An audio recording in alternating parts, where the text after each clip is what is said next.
everyone. Welcome to this session on social value and devolution. As we heard this morning, it's a very live topic, and there's all sorts of questions related to it. And very pleased to see a full room here, and also welcome to those watching on the live stream. Just be aware, everyone in the room, that this is beaming out across the world, so don't let that put you off speaking, of course. Hoping for a lively discussion, and we've got a great panel, so I'll introduce in a moment. First of all, to introduce myself, I'm Tom Fox, Policy Lead at Unlimited. For those who don't know Unlimited, we provide early stage support to social entrepreneurs. We've been doing that since 2002, and we support around 1,000 social entrepreneurs a year to start up and to scale up. We do that in collaboration with a lot of partners, and a lot of our work now is about helping to build a local ecosystem of support in various places across the country, extending our reach, of course, but also making sure that social entrepreneurs, wherever they are, can access the support that they need. So we currently have partnerships with a range of universities, colleges, local authorities, housing associations, and a variety of community-based organisations. We work with them to help build their capacity to reach out to social entrepreneurs and to provide support. The question of access to markets, of course, is a big one for social entrepreneurs, and it's a big priority for us. We were thrilled when the Social Value Act came into force, and looked forward to things getting easier for social entrepreneurs. But as we all know, there's still lots of challenges. We ran a poll a couple of months ago asking social entrepreneurs what their particular challenges were, and around 60% said that accessing public sector markets was a particular challenge for them. So we know that it's an ongoing challenge, and there's loads of great work going on, but certainly for us it's a priority to expand that and to really to get down to the detail. Quite a lot of our work, particularly with local authorities, we find that there's lots of great intention. Often the politicians really get this and see that this is really important, but when it comes to the rubber hitting the road, it's another story sometimes, and of course there's all sorts of implications. So what does that have to do with devolution? We're going to find out, of course, and I'm sure there's lots of expertise in the room as well to contribute to that discussion. So I thought I'd throw out a few questions, in terms of how devolution relates to social value, just to get thoughts going. We've heard a lot about budgets coming together, of responsibility across different budgets and pooling of budgets and so on. How does that relate to social value? Is that an opportunity? A threat? How does it relate to scale? As Peter mentioned in his opening remarks this morning, is there an issue with devolution, meaning that budgets get bigger and actually small providers get squeezed out? On the other hand, with austerity, does it create opportunities and greater incentives to be looking to squeeze the most out of every pound through using social value? So we've got a great panel. We're going to kick off with Chris Murray, from the Director of the Core Cities Group, leading advocate of city devolution, and also Chair of the Social Enterprise, Fusion 21. And board later. One of our members. It's all very incestuous. So we're going to kick off with Chris, setting the scene for where we're at with devolution, particularly to the core cities, and how social value can fit into that. We're then going to hear from the practical experience of two cities where there have been devolution deals, and one of those is Manchester. So Mike Blackburn, is chair of the Greater Manchester LEP, and also works with BT, is going to be talking about what's happening in Manchester on the ground. And then we're going to hear from Rose Jolly, who is Chief Exec of Liverpool's Social Enterprise Network, and also the mayoral lead on social value in Liverpool. We're going to hear from each of the speakers. I've been promised no more than 10 minutes each, perhaps less, and then we'll open for a broader discussion in the floor. So start thinking about comments and questions already, please. Glad to see that we've hardly got a seat empty. So let's kick off. Thanks. And thanks to the invite to come here today. So I'm asked to talk about devolution to cities particularly, and obviously that's where I'm coming at this from, working for a group of big cities, 10 big cities across out of the UK that are not London. So London is not one of the core cities, although it's important to the UK. The core cities together produce about 25% of the UK's economy, home to about 19 million people. And the group is a politically led group. We work to a political cabinet of the 8 leaders now, 2 directly elected mayors of the 10 core cities. But I think cities are critical to our social and economic future in whatever context we look at that. It doesn't mean that other places aren't important. There is something very particular happening around cities, and the world is urbanising at quite a staggering rate, and since 2008, more than half the world's population has lived in a city, and that's never happened before in history. In fact, cities are pretty new, relatively speaking, in history. About 80% of us in the UK live in a city or an urban area around the city. Globally, it will rise to about 70% of the population living in a city in a few decades' time. In the UK, some estimates put it at 90%, even more, by 2030. So understanding how cities work and getting that right is absolutely critical. And I think that social value and the other ideas that is shorthand for is really at the heart of why cities happened in the first place, why we came together in such big numbers and were able to make cities work, and at the heart of why people still want to live in cities despite the digital revolution. When that happened, people thought, well, actually we'll all just go and live in a village somewhere and log on. Well, no, that hasn't happened. People want to be together living in cities for a variety of reasons, and so social value becomes really critically important to the future of our species, which, if I can make such a bold statement, because the future of our species is now intimately linked to the future of our cities, which, as I said, are relatively new, and we know actually very little about how to live in them. I was really struck by a quote from an architect called Jan Gale, who works in the urban all the time, and he said, actually, we know, as human beings, we know far more about what it takes to make a great habitat for a mountain gorilla than we do about how to live well in our own cities. So this is a sort of growing piece, really. But cities and the devolution agenda are economic constructs as well as social, and the devolution agenda kind of began with the economic, but has now moved quite radically, I think, toward the social policy.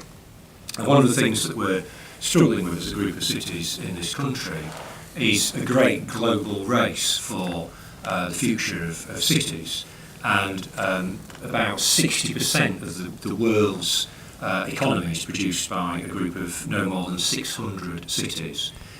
In a few years' time, less than a decade, about 130 or so of those top 600 will have been replaced.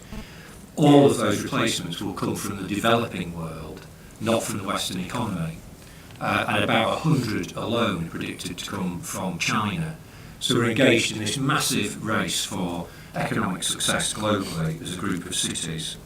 And it's clear that cities drive economies for nations and not the other way around. Some people go further than that. The American urban economist Bruce Katz says that actually there's no such thing as national economies anymore. Economies are linked sets of flows of people and trade and wealth between big cities globally, and he produces some quite compelling figures around that. But even if you only slightly believe that, the job of government would then seem to be to get behind its cities and help them succeed.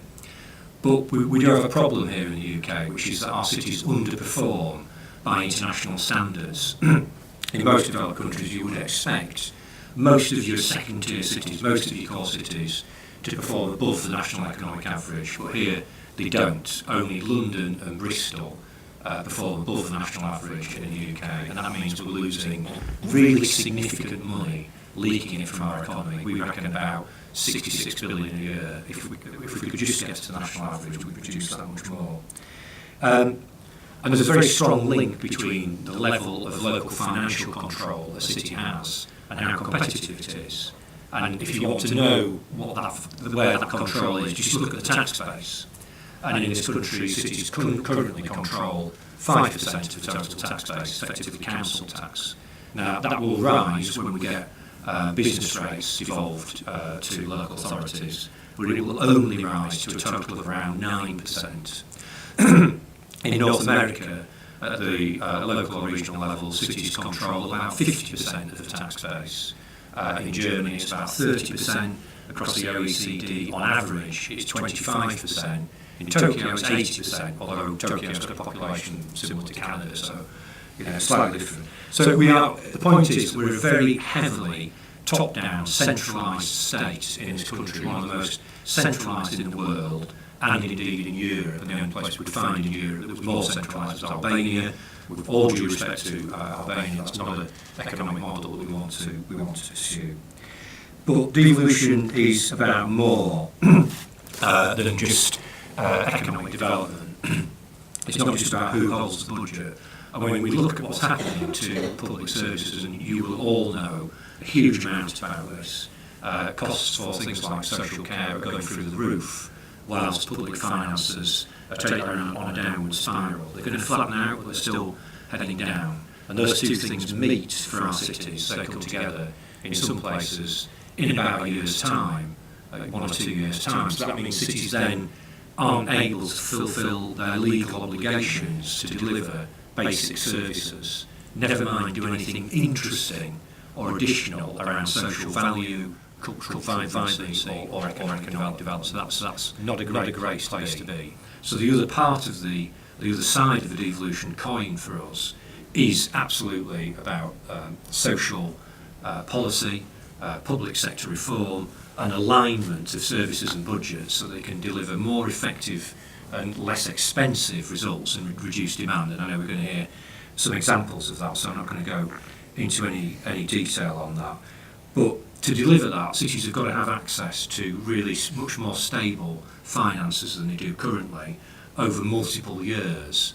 And at the moment, we don't know what our budgets are going to be year on year.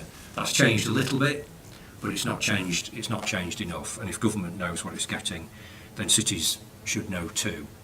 I just want to briefly mention Scotland and Wales. I'll probably say not a lot more than that, but actually that creates a different dynamic for the devolution agenda here, because the economy of Wales actually is smaller than the economy of Manchester. So if you can do really big stuff for Wales, you can do it for city regions in this country too. And the fiscal controls they'll have will create a lot of pressures around the borders if not addressed. So ultimately, much more significant devolution will, in my view, happen in England. I think the question is, when will it happen, and will it be the right kind of social value? The right kind of devolution. But that has very strong implications for social value, and you've talked about local alignment of services. I think procurement is another big area that I would look at if I was in the social value sector, and in fact we've got one foot in that, as was mentioned, and Fusion 21 is a really good model of that. They deliver commercial procurement, but put 100% of the profits into training people who are long-term unemployed, and then put them into jobs through the contracts that they're let. So that needs no grants to do that, it just needs a commitment.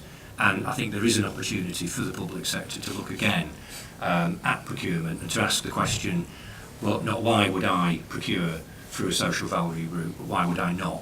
Why would I not do that when actually I can get value back into my services when I'm leaking money from budgets? So all the old challenges are there, poor housing, the levels of deprivation, high dependency on public services and so on, along with some new ones around technology and broadband.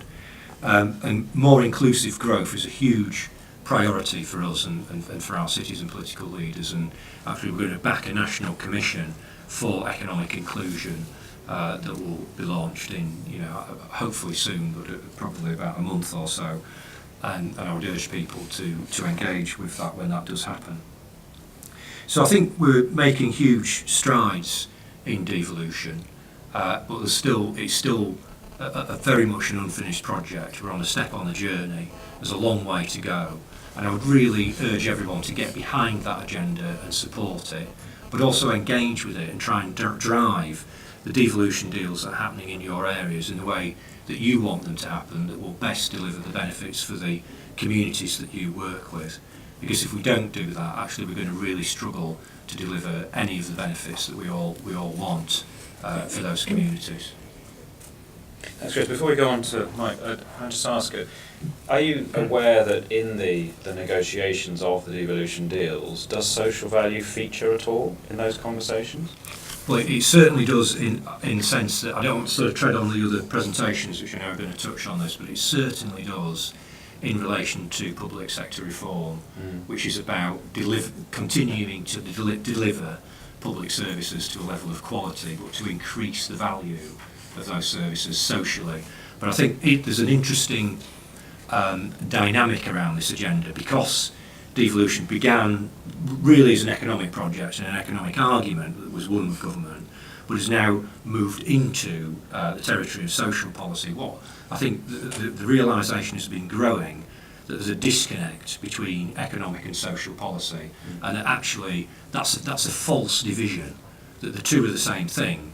And if social policy and public sector reform isn't right, then you won't get the productivity returns that you want in your city. High levels of deprivation, dependency on public services are a drag on productivity, as well as being bad for individuals and communities. So if there's one thing I think we need to do collectively at the strategic end of that agenda, is to stitch social and economic policy back together at the national level. So social policy isn't something you do once you've got growth. Actually, it's something that delivers growth. Yeah, okay, very good. Absolutely, I'm sure we'll come back to that in the questions. Mike, we move on to you. What's the experience in Manchester? So I'm going to take you through some quick slides to give you a bit of context. So look at two things, context and then social value. The slides are available, I assume, afterwards? Yes, I'm pretty sure they are. Well, Yes. if not, then we'll make them available. So, Yes. because there's too many slides here for you, but I thought it was a pack worth having, and you can look at them at your leisure later on. Actually, Tom, I think Tom's question there is social value part of the devolution conversation is the wrong question.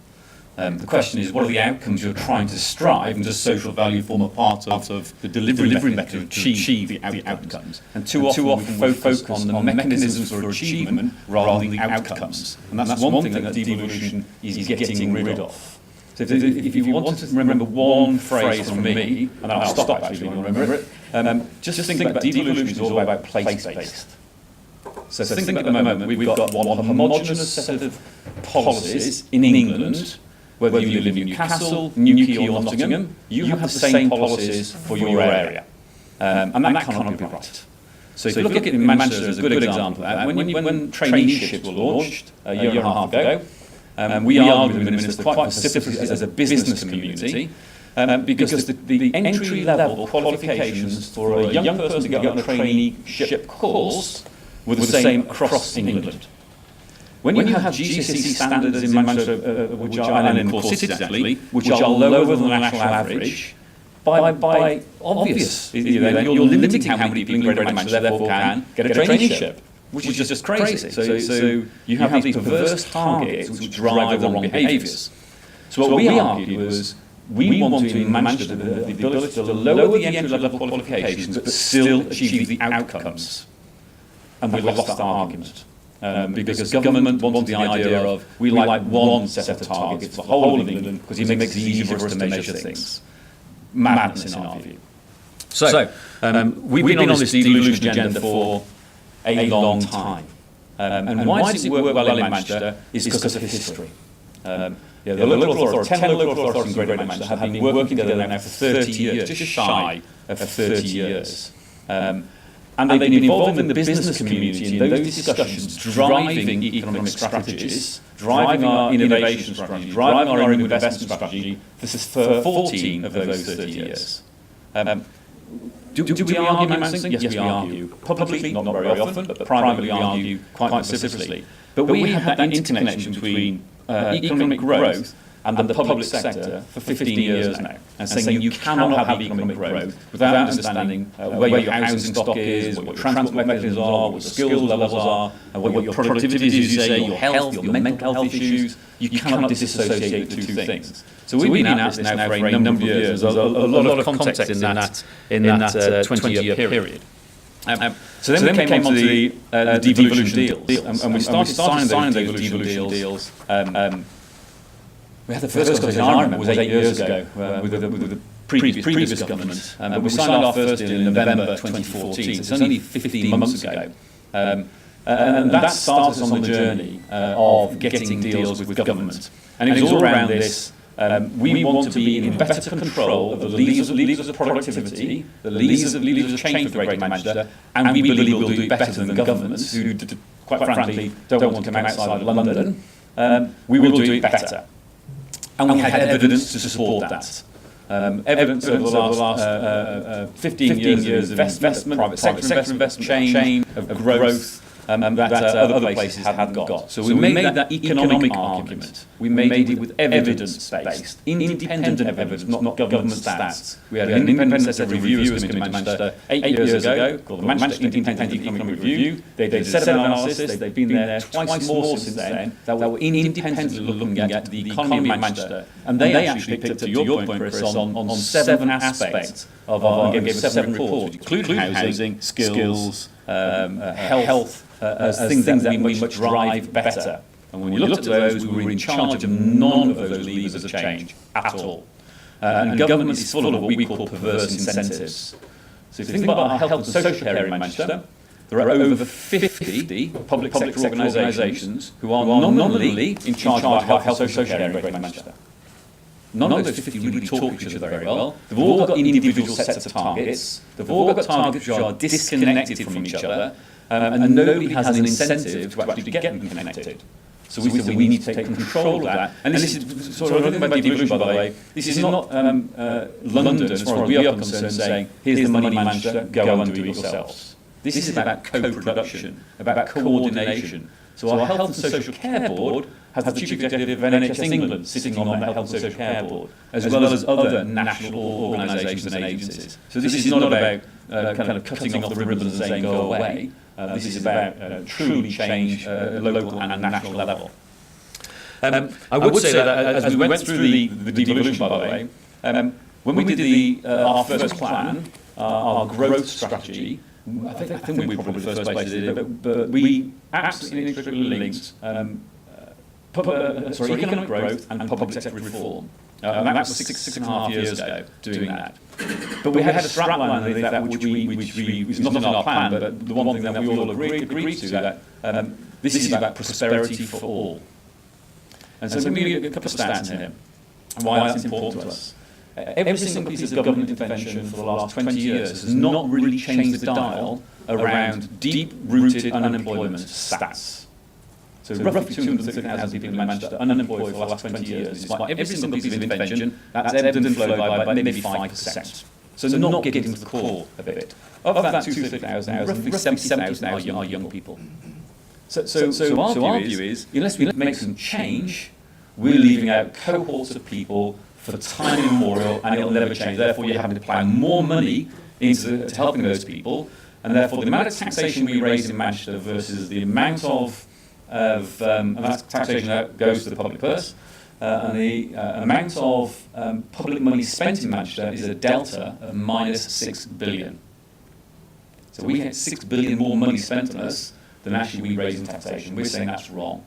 So our plan is to get the economic parity, two numbers the same by 2020. But we need the levers of change to do that. And social value is a huge part of that, because we have to address those 70,000, 230,000, therefore housing stock, therefore activities that go on in all those places, in everything that we do in Greater Manchester. So we've had the approach, we didn't call it social value 5 to 7 years ago. It was just what we were doing in Greater Manchester. And I remember one good example about 6 years ago.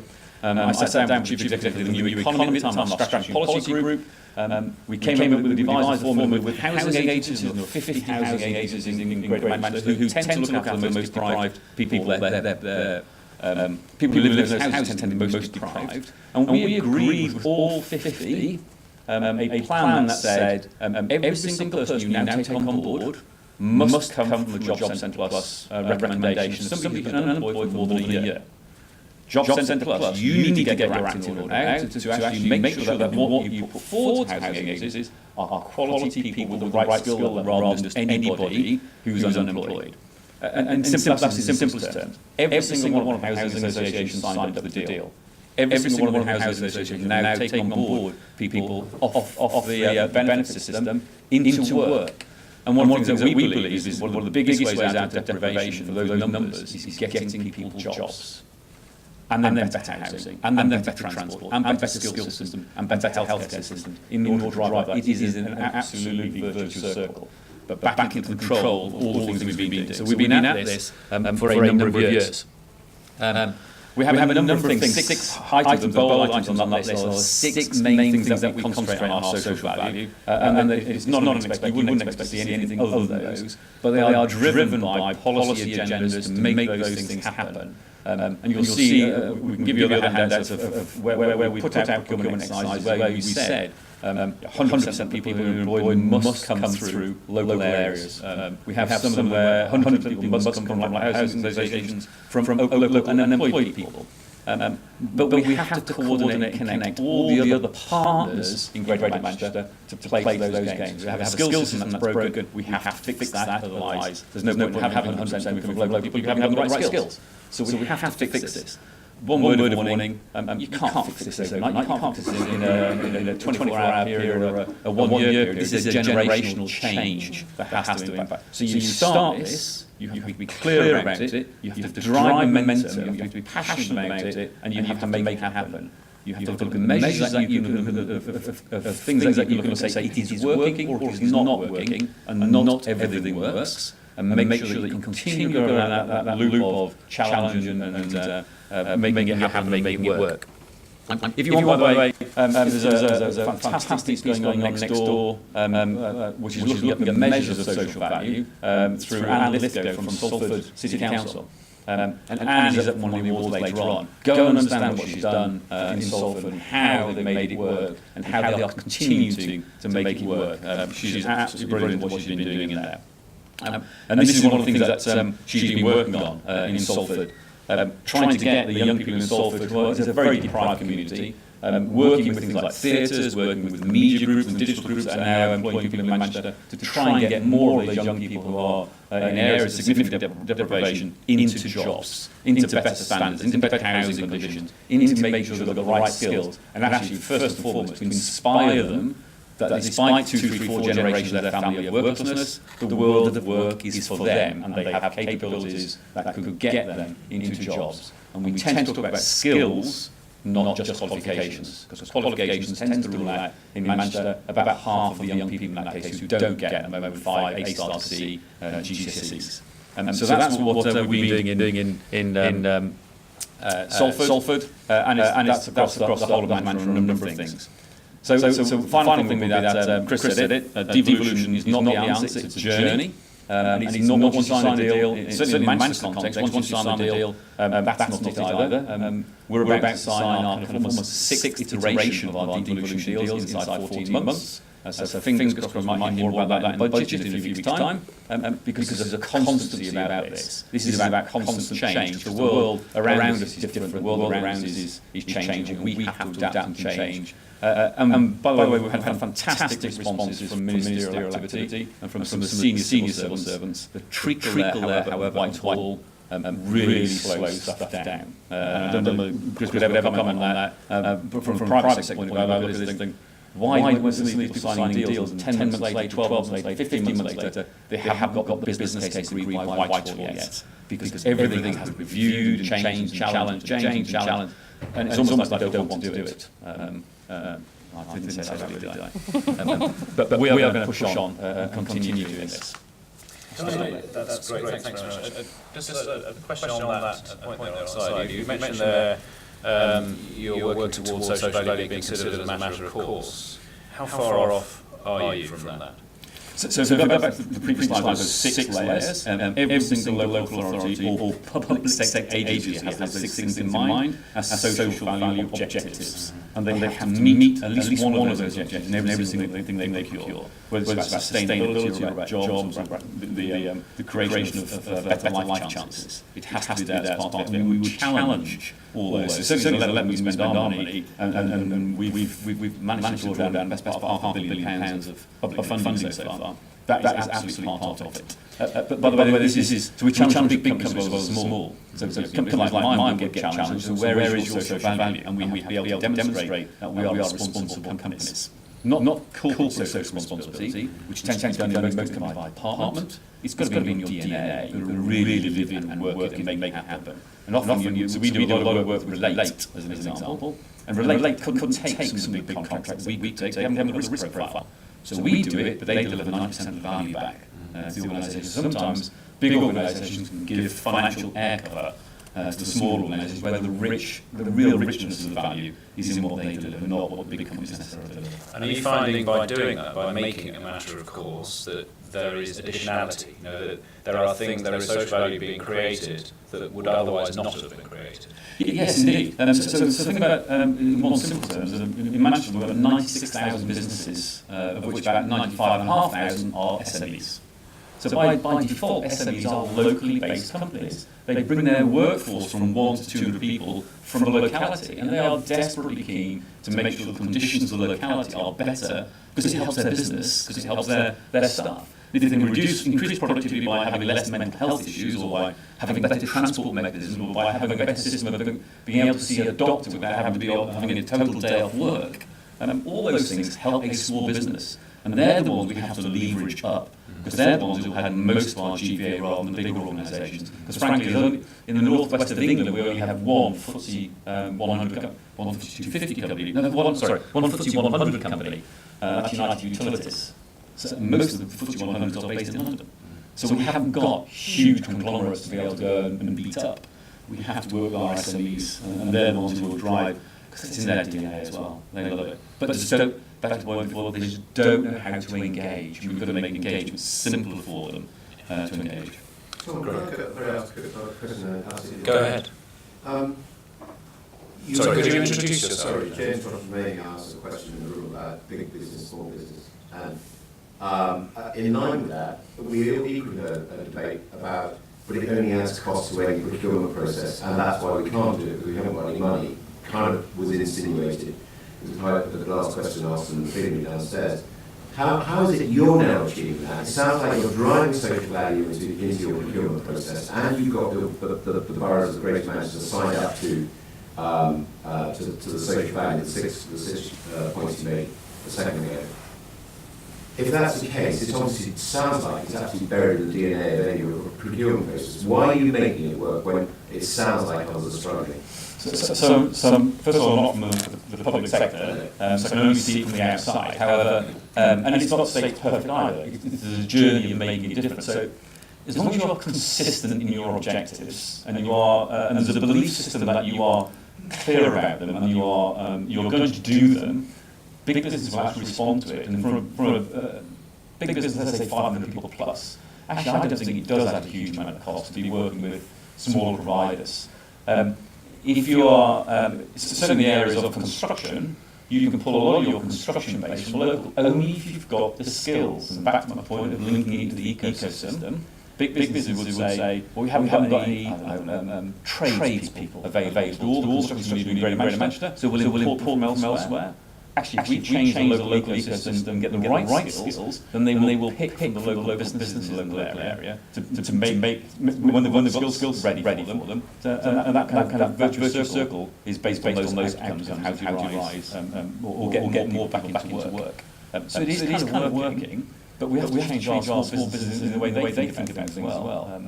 And it's not easy to do. And we make mistakes. Yeah, you've got to make mistakes along the way, and we make mistakes. And we haven't got it perfect, but it's a lot better than it used to be. And this is an easy one to do, core in there, of getting right their sustainability policies, if you like. That's easy. you've got to test them. You've got to find do they live those values? Do they really matter? When the rubber hits the road before Chris, does it really make a difference? Some of them, quite frankly, I think state policy from organisations that don't really matter. And where it matters is how you see their coordinated impact with other local areas and other local organisations making it work that way through delivery mechanisms, not what's in a bid. It's a challenge.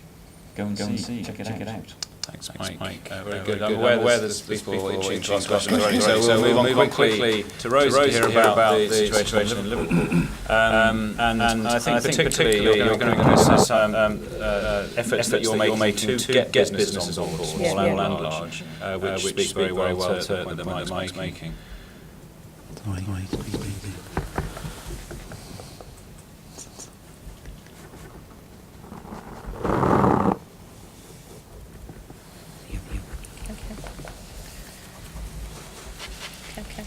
I thought just before I move on, is just to set some of the context for the Liverpool City region. We've got a population of about 1.5 million, of which about 450,000 of those are actually in Liverpool City alone. And the footprint consists of 6 local authorities. And unlike Manchester, the arguments around how they operate have been quite public at times, which really has slowed down, I think, the devolution process for the city region. Around 690 of those 1.5 million are economically active, but that actually equates to about 35,000 that are not. And despite all our efforts, actually, the Liverpool City region remains one of the food bank capitals of the UK, which in today's times is really not a good place to be. And as a result of that, we've got over 82,000 children that still live in poverty. Across the whole of the Liverpool City region, we've got 37,600 businesses. But we've got around about, depending on who you talk to on any given day, anywhere between 18,500 and 20,000 in terms of deficit, which we should have compared to other areas. So we've got some major challenges, not least the amount of money that has dropped out of public services budgets, public sector budgets over the last few years since 2010.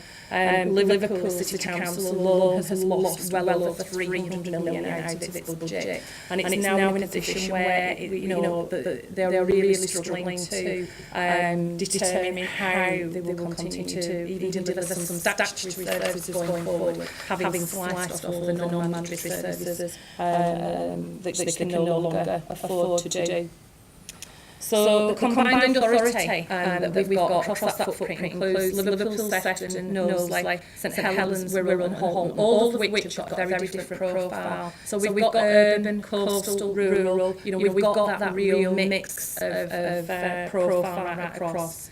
And as I say, unlike Manchester, the journey's only really just begun for the Liverpool City region, with the first part of the Devolved deal being signed on the 17th November with local government. I have to say that feedback from the initial submission to government was there was concerns about what that content had, and maybe it wasn't strong enough, but we're assured as we go forward the next phase of negotiation will include some additional powers, which will definitely affect the sector that I work with, because some of these include things like public health and adult social care and children education services, which if you look at the profile of just members of the Social Enterprise Network, that's the biggest area, the biggest market in which they operate. And there's clearly, you probably agree, Mike, there's clearly a government agenda to rationalise the public sector going forward. Whilst it might not be a popular story to tell, I personally think that what we will see in an area like the Liverpool City region in the next 10-15 years is not six local authorities. Not the number of CCGs that we've got. There's got to be some rationalisation, and I suspect that the long-term plan will be to have one local authority for the Liverpool City region, and that brings with it massive challenges.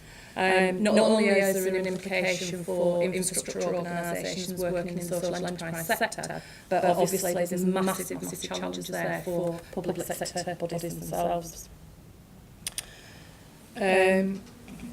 Just in terms of some of the practical things that have been happening around the social value agenda in Liverpool, some of you may have been here last year where I provided an update of where we got up to. And that social value work has really continued within the Liverpool City Council. We've been looking at adopting some KPI measurement using WASP, and Brian Bishop, who supported that, is in the audience this morning.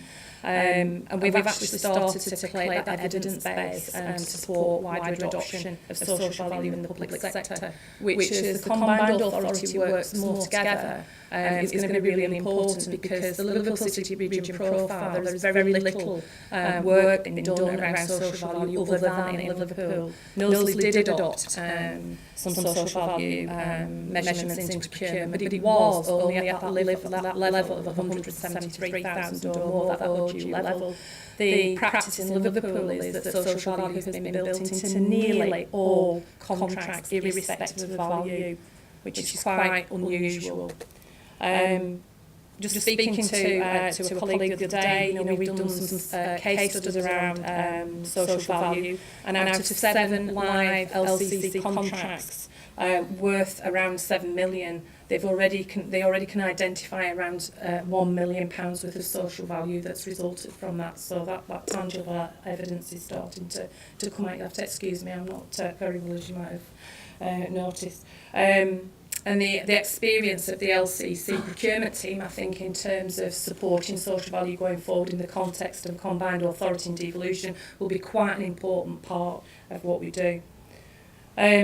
I think it's fair to say that the work that's been undertaken in Liverpool, the real practical work, actually meets all the recommendations that came out of Lord Young's report last July.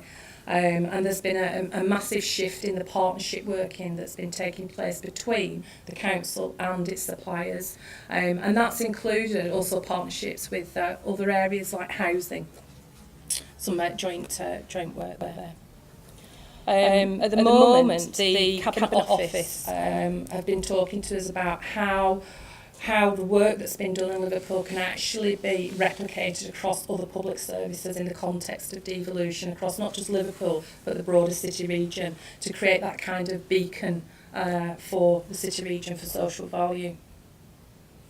In terms of SEN, we've made CSR, we're trying to make CSR produce more tangible social value outcomes.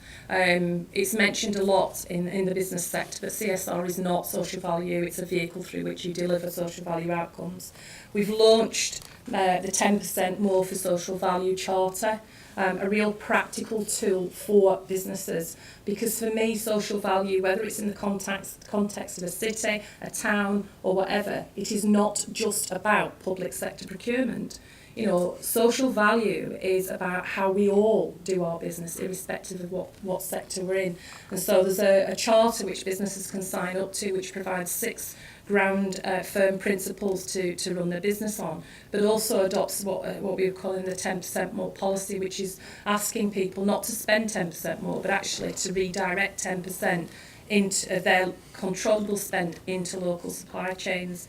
The impact of that is significant, because if all 36,000 businesses redirected 10% back into local supply chains, it equates to £10 billion back into the Liverpool City region economy. It's massive. St Helens Local Authority, I met with them only last Friday, and they really recognise the value of the charter and the alignment of that to their bigger, broader regeneration plans for St Helens town centre. And we've had interest in the charter locally, nationally, in the EU and everywhere across the board, including Belfast and Northern Ireland. So as I said, for me, social value is not just about, public sector procurement. It's about buy local, it's about buy social first, it's about supporting the SMEs. And it's actually recognising the value of SMEs to our friends and families networks. So, 99.6% of SMEs in the Liverpool City region are, the very lifeblood of, the economy, because 1 in 2 people actually depend on them. So, SMEs, are really, really important in terms of our economy. So for me, social value is about the choices we make, whether we're in business, whether we're public sector, or whether we're consumers. And embedding social value into absolutely everything we do makes social value real and tangible. Now, for a devolved authority, that's going to be really challenging, and it's going to take a real shift in how procurement engages together. Liverpool's got some examples and done some real tangible work, and I'd like to see, our head of procurement actually working with the other heads of procurement across the wider city region in terms of making some, taking forward some of the practice that we've developed. But there's going to have to be some real radical changes to make that happen. One of the things that occurred just before Christmas was we work a lot with the Heseltine Institute, and one of the things we did, we held a debate about how we capitalise on social value in the context of devolution, because although it's there, it's not at the forefront of the devolution debate at the moment. And on the 21st of January, this beautiful glossy book called The State of Liverpool City Region Report Making the Most of Devolution was launched in the Liverpool City Region. It's a beautiful book, lots of really good stuff in there, but one key thing that is missing is social value is not threaded throughout it. And that, for me, is where we've got the challenge, because I won't rest, and I won't rest politically or as Chief Exec of Social Enterprise Network until things like this have social value embedded right through them. It is early days. I think it's, for us, in terms of the devolution agenda, it's about capitalising on what resource we've got now in terms of ambassadors around this agenda. It's about creating those ambassadors politically, because in the Liverpool City region, there is only me with a mayoral lead for social value. There is not a counterpart of me in any of the other local authorities.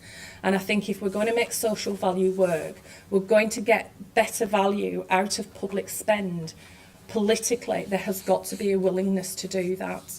And we haven't seen that so far, other than in areas like Liverpool, where the mayor has got that commitment to it. And I think that, there's got to be that political will to make this work. There isn't the resources. We have to protect communities, and utilising social value is one of the ways in which that we can do that. So, as I say, very early days for devolution in the city. But, it's not just a challenge for public service, it's a challenge for businesses, it's a challenge for us as individuals. And in the context of the Northern Powerhouse, it's about us using our ability to influence how devolution and how the Northern Powerhouse comes out. Because at the end of the day, the politicians in London won't be the ones that are living in these areas. We're the ones that live in the areas, we're the ones that have businesses, we're the ones that need to influence how devolution and the Northern Powerhouse progresses. Thanks very much, Rosie. Just before we open up, just a quick question. So for all that great work in Liverpool on social value, is the local social enterprise sector feeling that? Is it making a difference in their everyday? They are, and so is sort of smaller SMEs as well, because we've got what we call a fair procurement policy, which has been reported on now. And at any given time, roughly between, depends what contracts are in the system, but at any given time, roughly between 54% and 74% of the money is being spent locally.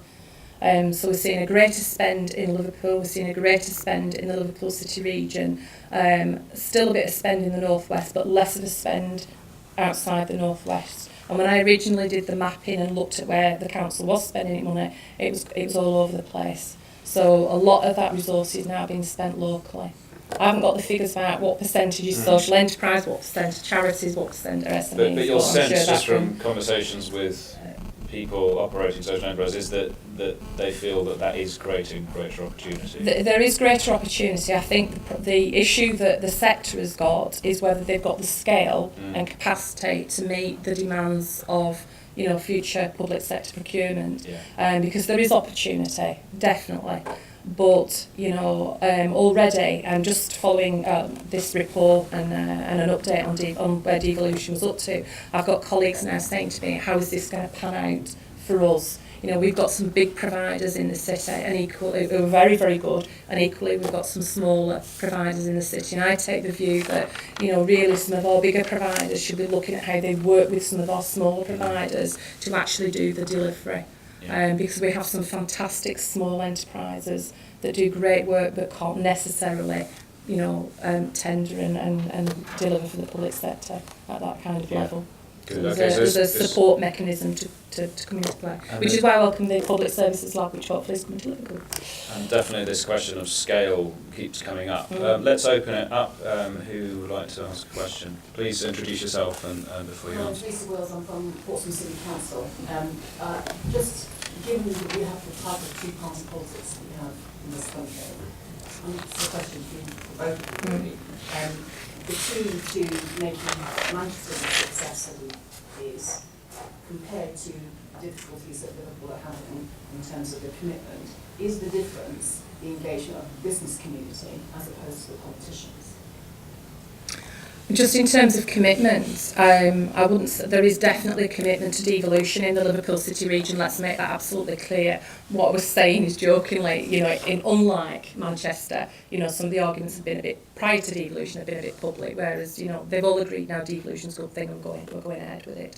I think from if I just put my sort of social enterprise hat on, I think that communities haven't really been engaged in the agenda so far. Communities, not the business community.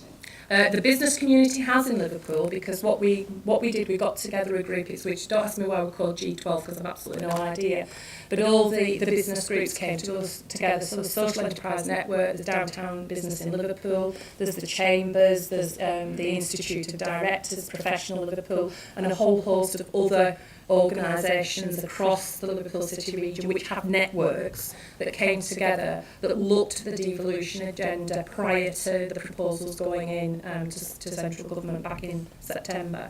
And we tried to influence that agenda. Now, the work that we did has been recognised by the LEP. They're one of our members as well. They're a partner on that.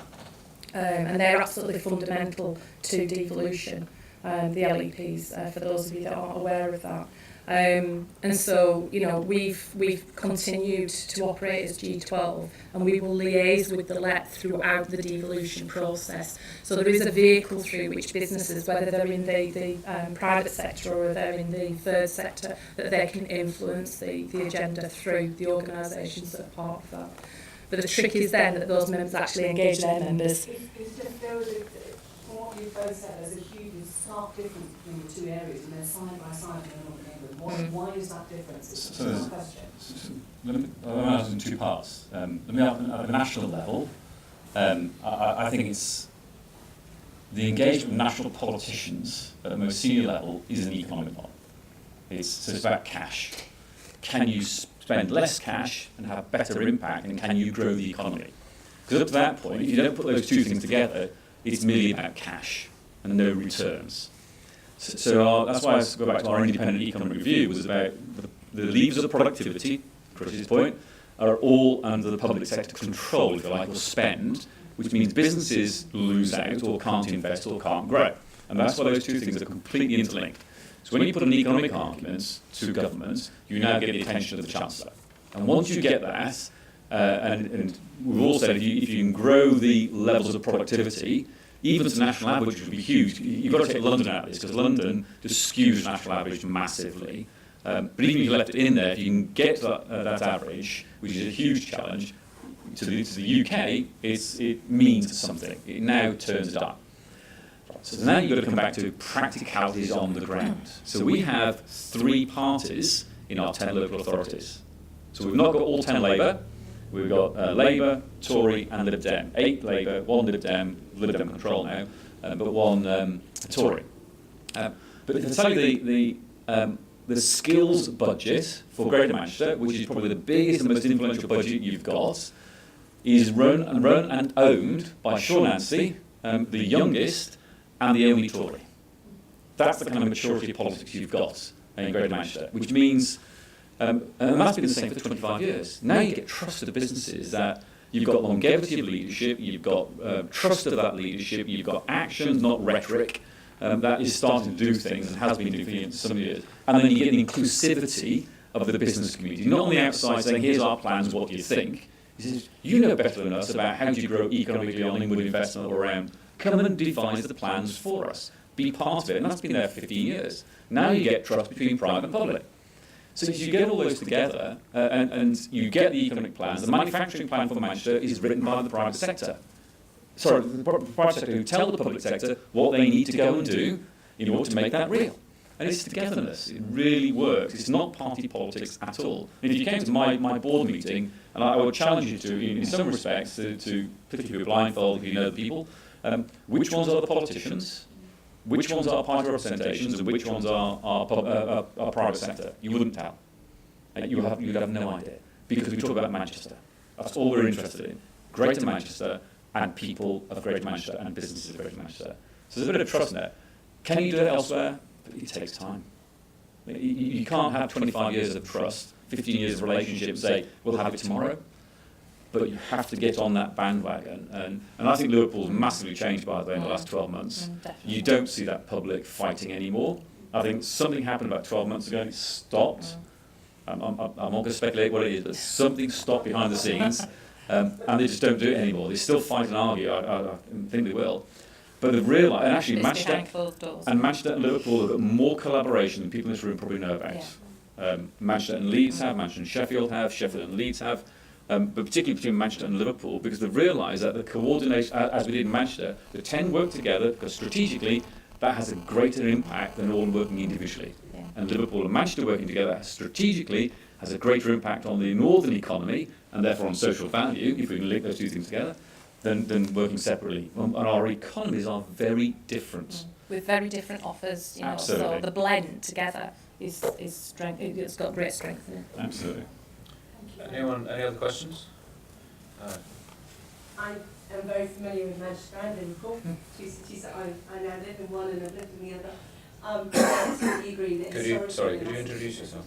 Liz Allen from SCUK and the Connected. My question is, and it's not just at you, Rosie, it's just generally, if we genuinely believe in Liverpool £1 million worth of social value has been driven out of £6 million worth of contracts, 7. Who's checking that? Who's evidencing it? And who's saying, yes, we know what it looks like and it looks like this? We don't believe that people know that yet. Well, it's only very recent. Sorry, we've only got a few more minutes, so can we take other questions and then we'll answer them together? Go ahead. Yeah, I just wanted to, on the public sector transformation point, obviously social value Act is quite often used to drive procurement, get things in supply chains. But the point that was made in the introductory session today around actually having, particularly as you scale up to larger public sector contracts, as Rosie was pointing out about the way local authorities are going to go, how do you ensure that the point that was made earlier around not competing on price, here's the price envelope, what's the value you create out of that, that is social value is used to capture the maximum possible benefit in terms of public service transformation, rather than just being used, and I don't mean to say that dismissively, but just being used in procurement to drive social value that way. Okay, I think we had one here. Yeah, sorry. Brian Bishop, Managing Director of Data Performance Consultancy. The question that I wanted to sort of bring to the table is about the barriers to all of this.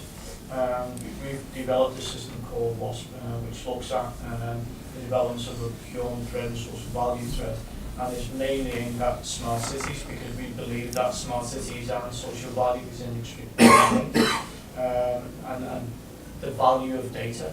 Now, the reality is that the barriers that we've faced over the last 6 years of our research is around the social science. So people who are leaders, who believe that their version of the future is the right way, rather than looking at a much more holistic approach. The value in creation of collaboration between even internal directorates. There is still strong resistance to providing data internally and externally. So what I wanted to sort of bring to the table, and certainly in Manchester, because I know the work that we've been doing at Liverpool City Council, we've seen that.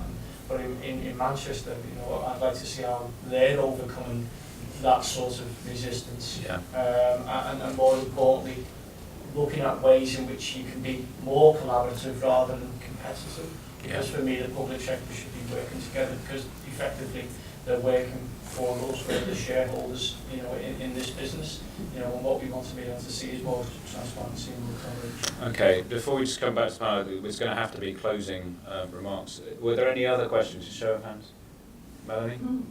Yeah, so Melanie Mills, Big Society Capital, Greater Birmingham Solihull Let, Social and Trust Champion, ex-Chief Executive, Social Vice President, representing the Midlands Engine and Birmingham. I'm just being brave, it's not fair. It's a big business card. We have got such a long way to go. Please come and talk to Greater Birmingham Solihull Let for me, with me, thank you.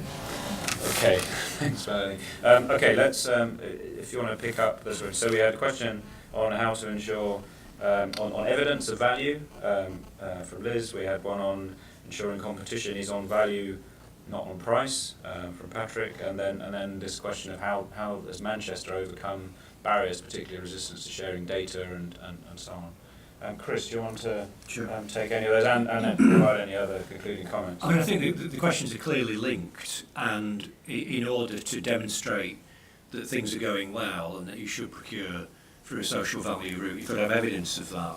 So data is critically important in delivering that. And actually, James, who you sat next to, not to say you blushes, James, has done a lot of work on actually how you make a calculation of social value, you know, in pounds, shillings, and pence. So clearly, it is possible to do that in a robust way, and we've got to do that because otherwise people will just compete on price. But there's something, and both Mike and Rosie touched on this. There's something in trying to get both public and private sector to acknowledge that that social value is done best when it's part of everything that you do. And a lot of big private sector companies are absolutely committed to social value, but they'll do the big shiny projects, not necessarily the stuff that is kind of a bit greyer and under the radar, but has massive impact. So actually, what they should be doing is things that are about impact and shouting about the impact. I think that's part of the answer to that. There needs to be some data devolution as well to help deliver devolution in its broader sense. I think we're very clear about that. But the way that I would try and capture all of that, and it picks up on the debate about Manchester and Liverpool as well, is that for core cities, at the beginning of the coalition government, beginning of this government, this is a group currently of mainly big Labour cities, and they've got quite a lot to moan about if they want to. But they didn't do that. They decided to get their act together and decide what their offer was, what their best offer to government could possibly be. And I think the same is absolutely the case for this sector, for the social value sector. What is the offer? You know, make a compelling offer and base your debate and your engagement on that, rather than all things that you think are wrong. Deal with those later. Rosie. In terms of sort of the data and the evidence, I actually think, I mean, that's relatively new, so it's not you know, massively public yet. But it's about transparency, you know, and I think that whether it's just Liverpool as a city council or whether it's as a combined authority, the transparency around how we do our business and who we are procuring from and how we're doing that, I think has got to be more open, so that that businesses can see that in coming together, you can secure a contract, that we are spending our money in the right places, but until we actually get the data sets firmed up, I don't think you can do that. So that's the process that we're currently going through: is the data, the evidence, and actually then working out how do we communicate that to the sector, the private sector, etc. And if we could influence them to say, please start to co-commission on this stuff. They are, yeah. There is some evidence of co-commissioning for things. I think I alluded to one. There was one with housing for the disability facilities grant, which Liverpool and LMH did together. But health and the council are coming together. Because obviously there's public health within the local authorities. But for me, it is about that transparency. But it's also about us as a sector getting our act together. we have to recognise that in the context of everything that's going on now, we cannot continue to operate in the way that we have been doing while there's been plenty of money about. It's not going to happen. We have to collaborate. I know it's a dirty word. We might have to think about mergers. I know it's a dirty word, but that is the reality of the world in which we live in. So if we're expecting to see public sector reform, we've also got to think about how we reform our sector ourselves. And how do we, who takes the lead for that, and how do we do that? And whilst it might be uncomfortable for people to hear, that is the future. Because there isn't, no local authority or CCG or whoever has got the capacity and the resources to be managing multiple contracts for one service. There's got to be some rationalisation of all of that. So two quick points. Going back to the very first one, we've embedded all the social outcomes into all our procurements, which means that the priorities we've got against the strategic vision of what we call Strong Together is embedded in there. And then you agree with each of the providers that you choose how those social values are going to, what's the outcome they're going to deliver, how it's going to be measured, and what you're going to do along the way. So it's not, back to my point, it's not just a, here it is and we accept it. So it's embedded into there. But what we did in autumn 2015, we baselined where we are on social value, all the outcomes we've achieved, and that's our baseline. Now we want to get better. So we're now going to put in place action plans that are measurable over the next few years, review them constantly, and see what progress we've made, and therefore come back with recommendations how we should do it better, quicker, faster, or fantastic, whatever it's going to be. So it's not just stop-start, it's embedded. Data one is huge. If I go back to, it's so compelling that in Manchester we've got it. So the evidence we know, with a growing population and an ageing population, if we do nothing, by 2020 we will require £1.4 billion more money in the health and social care market just to deal with the current growing ageing population. And there's no more money in England, and that translates to 40 billion just in England. And we haven't got it. So part of our devolution deal is how do we take those 50-odd entities, combine those budgets together, so £6 and a bit billion, that we are then in control of alongside NHS England and all the rest of it. Now you decide where the money gets spent, because you've got these what I call reverse incentives. You can start doing things at the early part of preventative activity that stops people going into hospital in 2, 3, 4, 5 years' time, which costs a shed load of money once they go in there. And it's silly little things like, if people don't attend for an appointment, it costs about, we worked it out within independently, it costs about £100. Actually, you can send them a text message, people say. You send, of course you can do that. But actually, when you do more investigation, we find the majority of our people who don't attend appointments can't afford the bus fare. Okay? So what are we going to do? So we could send them taxis.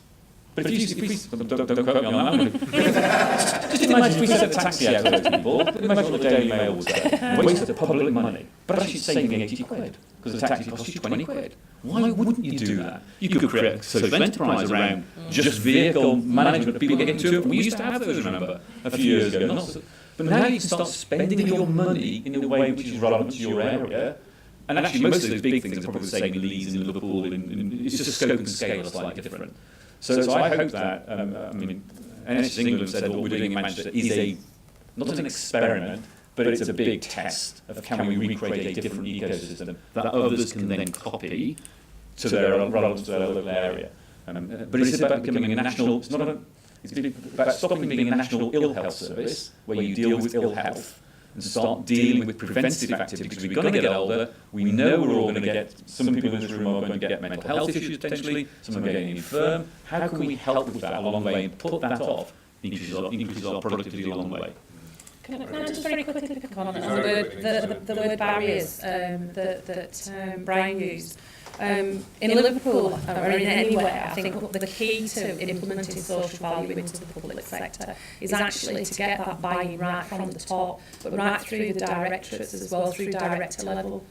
And that's happened in Liverpool. A lot of work was done in the very, very early days, simply educating people within the council about what social value was. You're right. But one barrier that will stop that is if the government still have these perverse incentives that challenge each organisation to do things and they get marked down if they don't do them. Doesn't matter how much we get leadership to do things, you still need money to be moved around the system. I'm aware of that. I'm not saying No, I know. that's the way that we approach And by the way, it. we did a couple of rounds of this. The Health and Social Care Commission is driving these changes. So I'm not criticising the board, they're driving these changes, absolutely embedding them. Thank you. I'm aware that we're keeping you from your lunch, so I think we'll wrap up there. Please join me in thanking Chris, Rosie, and Michael.